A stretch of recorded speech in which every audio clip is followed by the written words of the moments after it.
Guten Morgen, meine lieben Zuschauer, zum heutigen JFD Devisenradar wir haben Donnerstag schon, den 28.06. hier beim JFD Devisenradar, Chris Kammerer und R. Und ja, nach dem Ausstieg unserer Nationalmannschaft ist sicherlich der ein oder andere Anleger auch betrübt, wohingegen wir, wenn wir uns hier mit dem Trading und dem Handel beschäftigt sind, sicherlich nicht betrübt sind, wenn wir hier auf eine US-Dollar-Stärke gesetzt haben und auch wahrscheinlich nicht betrübt sein dürften, wenn wir davon ausgehen, dass sich das Ganze weiter fortsetzt. Und deswegen auch heute hier mal gleich 3 Währungspaare im Fokus und hier mit der Ansage Korrektur voraus, da es hier doch noch wahrscheinlich nicht das Ende der Stärke des Dollars ist oder der Zeitpunkt des Endes der US-Dollar-Stärke gekommen ist. Und insofern werden wir uns hier das Ganze anschauen, wie hier die Möglichkeiten und Chancen sind.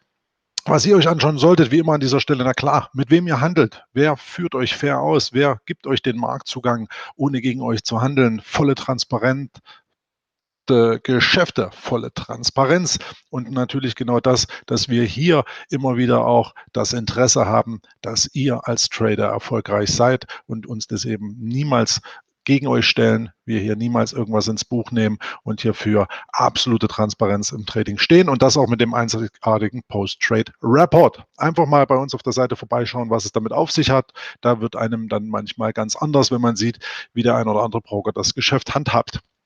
Alright, wir haben aber hier den Goldpreis, den hatten wir gestern besprochen, weitere Schwäche auch hier erwartet natürlich, wenn der Dollar schwach wird, schwach ist, profitiert der Rohstoff oder die Rohstoffwährungen keinesfalls, insofern eben Gold und Silber, Schrägstrich eben auch generell der Rohstoffsektor. Und da gehen wir hier mal ganz zu Beginn mal gerade direkt in den Dollar auf den US-Dollar-Index-Future sozusagen, der hier den Außenwert des Dollars gegenüber einem Währungskorb darstellt. Und das sehen wir hier, und das war auch eine Analyse vor einigen Wochen, dass der US-Dollar-Index hier sich sehr, sehr stark geprägt gefangen hat hier nach dieser sehr, sehr zuspitzenden Schwäche des Handelsjahres 2017. Also wir hatten hier den dreistelligen Bereich, die 100 Punkte hier schön überwunden und rein von Projektionsgesichtspunkten schien es, als könnte der Dollar auch hier weiter nach oben aufdrehen. Zyklisch dann aber hier definitiv schon mit einer gewissen Schwäche beseelt, kam es dann aber auch dazu, dass er hier massiv unter Druck geriet im Handelsjahr 2017, durchgehend eine wirkliche massive Abwertung und das hat sich natürlich auch beim Euro-Dollar und anderen Währungen gezeigt, gerade der Euro auch extrem rausgeschossen nach dieser mehr als zweijährigen Range.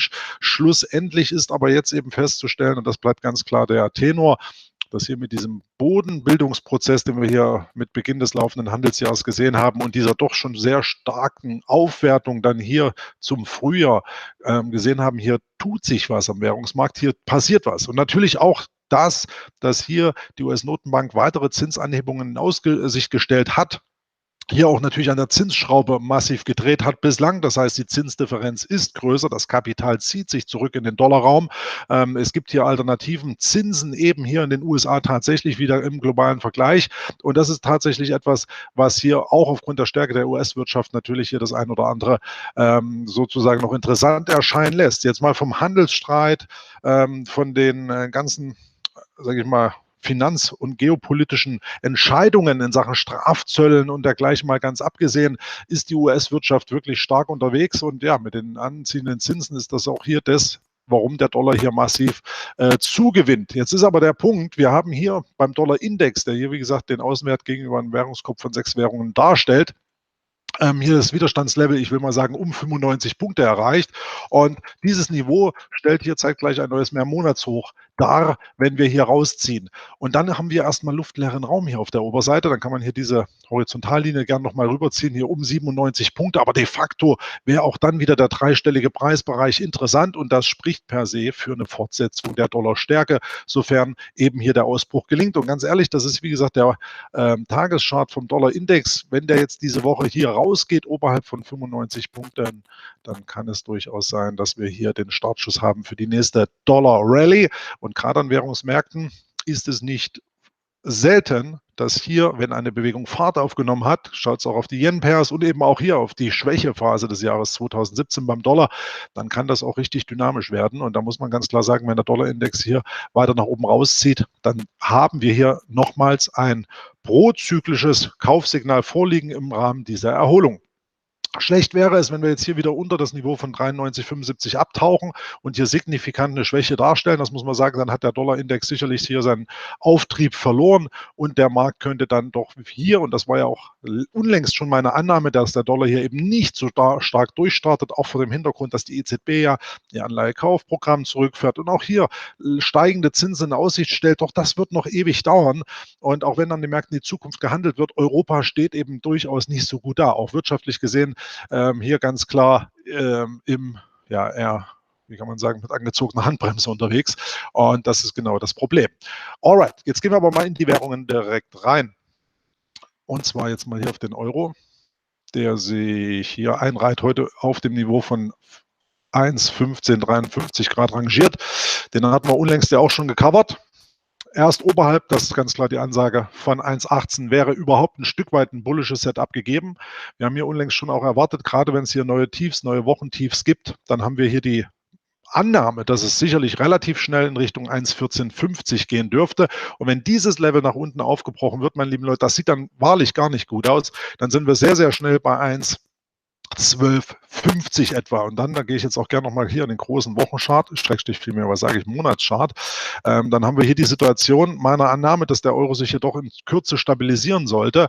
Tut er es nicht und sagt hier deutlich unter 1,1450 ab, auch per Wochen-Monatsschlusspreis, dann muss man sagen, hat sich diese übergeordnete Abwärtsbewegung oder Abwärtstrend, Kanalbewegung hier mit diesem Touch zuletzt hier vom Anfang des Jahres dann hier bestätigt und dann sieht es tatsächlich so aus, als würde der Markt hier eine weitere Schwäche vollziehen. Das muss man ganz klar sagen.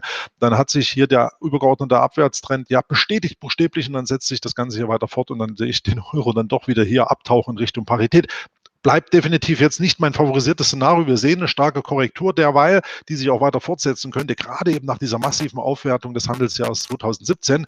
Aber hier spätestens am 61er Level, da wären wir hier im Bereich 1,12 plus, sollte der Markt sich spätestens fangen. Obgleich, wenn wir hier eben per Wochen- oder auch Monatsschlusspreis unter 1,1450 gehen, hier dieses Ausbruchssignal vom Juli 2017 relativiert wäre. Aber ich gehe kurzfristig definitiv vor einer weiteren Schwäche aus.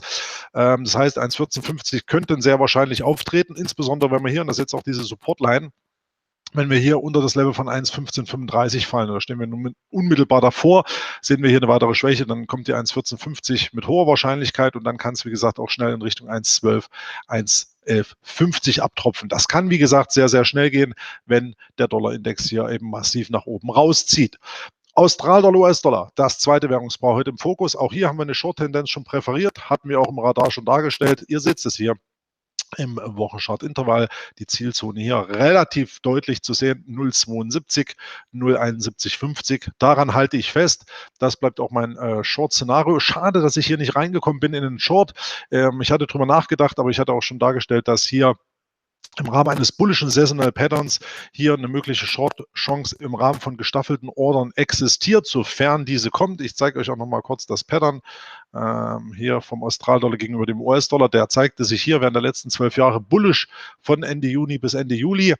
Das saisonale Setup interessant mit bislang einer Trefferquote von 75%, sehen wir auch hier nochmal dargestellt, die Verlust- und Gewinnjahre. Aber hier muss man die Seasonal Pattern immer auch mit dem charttechnischen Setup abgleichen und das ist einfach bärisch.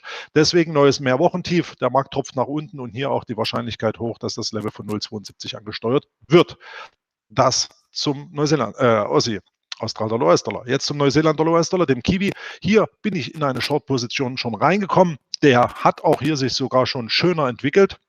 Wir sehen hier schon einen deutlichen Ablauf oder deutliche Rückschläge während der letzten 4 Handelstage, während der letzten Handelswoche. Hier die Unterstützung von 0,6850 klar aufgegeben.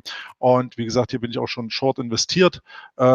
Neben der Tatsache, dass auch der Gold-Short noch läuft, sehe ich hier doch durchaus Potenzial weiterer Schwäche. Wir sehen hier luftleeren Raum. Die nächste Unterstützung eigentlich erst hier im Bereich um 0,6730. Viel mehr erwarte ich aber hier auch Rücksätze in Richtung 0,66.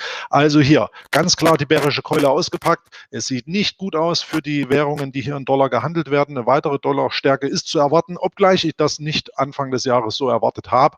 Aber wir handeln nicht das, was wir glauben oder hoffen, sondern das, was wir sehen. Deswegen wichtig, den Stop ziehen, wenn man falsch liegt und dann immer hier auch wieder geradewegs auf das konzentrieren, was einem die Märkte darbieten, sei es in fundamentalen Äußerungen oder auch Rahmenbedingungen, aber insbesondere auch im Rahmen der Price Action im Sinne dessen, was uns die Massenpsychologie des Charts verrät. Und insofern wünsche ich euch, liebe Zuschauer, viel Erfolg beim Handel.